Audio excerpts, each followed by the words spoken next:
Alors, rebonjour chers amis, ici c'est Jean qui vous parle du Québec pour la chaîne du Maître des Couteaux. On en est à notre dernière vidéo de décompte. Alors, comme je vous avais dit, il nous reste trois compagnies, un résiduel finalement de ma collection. Donc, c'est la compagnie Ontario. Vous avez Bestech également et Oui Knife. Alors, je vais commencer tout de suite avec les couteaux de plus de qualité, donc les Oui. Alors, vous avez ce très joli couteau-là ici euh, qui est le Oui, le Dragon, là, Dragon Scale. Dans le fond, celui-là, il s'appelle le 604 Dragon. Alors, c'est un couteau de toute beauté en titane. Mais regardez-moi le machinage du manche, c'est vraiment formidable. Donc, c'est vraiment un couteau d'une très, très grande qualité, comme tous les produits, oui, d'ailleurs. C'est un couteau qui, même s'il est très grand, est très léger. Il y a eu beaucoup, beaucoup de squelettisation à l'intérieur. Je sais pas si on peut voir, là. Et on voit que c'est difficile à voir parce que c'est plutôt sombre. Mais ce couteau-là, en fait, est un couteau qui date. On peut voir ça d'après le pivot. Regardez les vis en étoile. Ça, c'est un signe que c'est un couteau qui a quand même plusieurs années. Là. Ça a peut-être pas loin de 10 ans, ce couteau-là, 8-10 ans. D'ailleurs, c'est discontinué, ce couteau-là, ce qui ne l'empêche pas d'être un couteau d'une qualité tout à fait remarquable. Et ce couteau-là, moi, je l'aime beaucoup. J'ai pas regretté jamais de l'avoir acheté. Et c'est un couteau que j'ai payé, ce couteau-là, 250 $. Il y a peut-être 2 ans et demi. Comme je vous dis maintenant, vous pouvez plus trouver ça. C'est discontinué, mais moi, je suis bien content de l'avoir dans ma collection.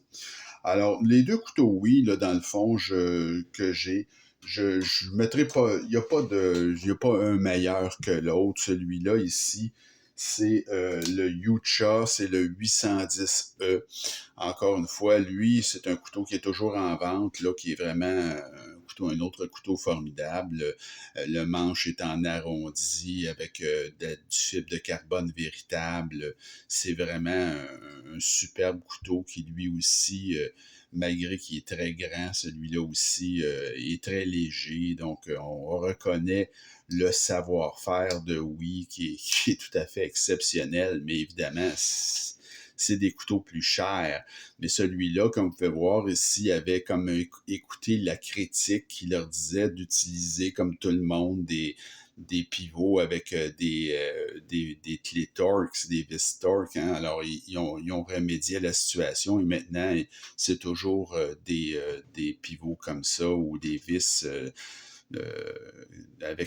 qui se prend avec une clé Torx qui utilise. Tandis que sur l'autre que je vous ai montré, avec l'étoile, il vous fournissait un outil spécial, mais c'est quand même pas pratique. T'sais. Alors, c'est ça. Ça, c'est un autre couteau formidable qui est très beau. Lui est toujours en vente. Celui-là, je l'avais acheté aussi, ça fait un bon moment. J'avais payé 260 et le prix régulier dans le moment, ça a monté, c'est 330 $. Donc, c'est quand même très, très cher. Et c'est un couteau qui doit avoir à peu près 5 ans, ce couteau-là. Donc, il est plus récent que l'autre, là, mais bon, c'est quand même pas une jeunesse. Alors, mes deux couteaux, oui, je les ai mis sur ex aequo, dans le fond. Je voulais pas mettre un meilleur que l'autre. C'est vraiment de qualité supérieure, là, et les deux se valent. Au niveau de Ontario maintenant, alors Ontario, c'est pas compliqué, j'en ai deux. Alors, c'est le RA numéro 2, celui-là, le plus petit des deux. Celui-là, moi j'ai la version en AUS 8, l'acier. Alors, c'est excellent comme petit couteau de poche, petit couteau de base, pas cher. C'est vraiment un petit utilitaire super. C'est sûr que ça se fait avec d'autres aciers. Il y a toutes sortes de configurations. Vous pouvez monter ça pratiquement à 100 $ maintenant, mais ça vaut pas la peine. C'est un petit couteau pas cher. Et ce couteau-là, je l'avais payé, moi, je l'avais payé 60 $. C'est toujours dans cette configuration-là, 60 $. Je l'ai mis en deuxième position parce que moi, dans les couteaux pas chers comme ça, j'aime mieux le gros. Alors, le rat numéro 1. Moi aussi, j'ai encore une fois la version de base. Ça, c'est parmi les premiers couteaux que j'ai achetés quand j'ai commencé à collectionner il y a 3 ans. Donc, c'est dans les couteaux vraiment là, de base, disons utilitaires, couteaux à tout faire. Vous amenez ça en camping, vous amenez ça n'importe où. C'est très, très dur à battre un rat. Je veux dire, c'est très bien fait, c'est solide. C'est un couteau qui vous laissera jamais tomber. L'action, elle est fulgurante. La lame en AUS8, moi, je trouve ça très correct parce que c'est très facile à aiguiser, l'AUS8. Oui, ça perd son tranchant relativement vite, mais c'est un jeu d'enfant de réaiguiser ça. Et vous avez sous la main un gros couteau très capable qui va vous dépanner là, à peu près pour n'importe quoi. Et ce couteau-là, je l'ai payé 50 $ et c'est toujours en vente à 48. Vous allez avoir bien de la difficulté à trouver un meilleur utilitaire pas cher que ce couteau-là ici. Donc, le rat numéro 1, qui est mon couteau préféré chez Ontario, mais le petit est très pratique aussi, évidemment. Le rat numéro 1, c'est plutôt lourd. On termine avec Bestech. Bestech qui est une compagnie, j'ai seulement 2 couteaux Bestech et c'est pas juste là, dans le fond parce que c'est des 2 couteaux qui se comparent mal. J'ai un couteau qui est budget de Bestech, qui est celui-là, qui est un très grand couteau, très bon d'ailleurs, le Swordfish, ou si vous aimez mieux, l'espadon, en tout cas. Je pense bien que c'est ça la traduction, là. Alors, ce couteau-là, qui est un très grand couteau, fonctionne très bien avec une gâchette. C'est un couteau de base, là, qui est très solide et qui est joli, il faut le dire, là, avec son G10 2 tons. L'acier là-dessus, c'est du D2, si je ne me trompe pas. Et c'est un couteau qui est bien fait, qui se prend bien en main, pas trop pesant. Donc, un excellent couteau finalement.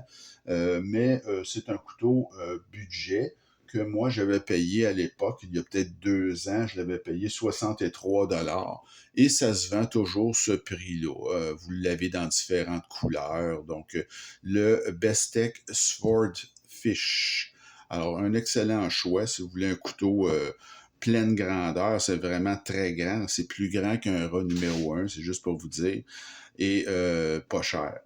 Mon autre couteau Bestech, lui, c'est un couteau haut de gamme. Donc, c'est un couteau, un design du défunt Elijah Isham.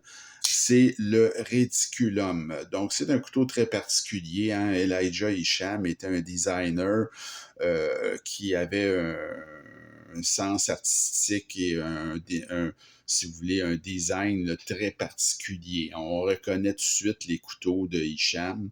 Alors, celui-là était un de ses modèles les plus connus. C'est la version pleine grandeur du Reticulum. Alors, le Reticulum, c'est des petits couteaux, ça que souvent les gens vont porter au cou même. Hein? Je veux dire, c'est tout petit, donc il y a plusieurs variétés, mais il y a beaucoup de très petits réticulums, mais il a fait cette version-là pleine grandeur que moi j'aimais bien. Je trouve ça différent, hein. C'est bien fait. Et c'est un couteau que j'ai acheté il y a environ 2 ans. Et ce couteau-là, je l'avais payé quand même 230 et aujourd'hui, ça se vend 260. Donc, c'est pas donné, là. Je veux dire, c'est léger, il y a une position avancée, mais c'est pas... disons que je pense pas que je rachèterais ce couteau-là aujourd'hui au même prix. Là. Il faudrait que j'aie vraiment une plus grande aubaine là, pour racheter ce couteau-là, mais c'est quand même un excellent couteau, très bien fait. Alors, c'est mon premier choix, évidemment, chez Bestech, le Bestech Reticulum pleine grandeur.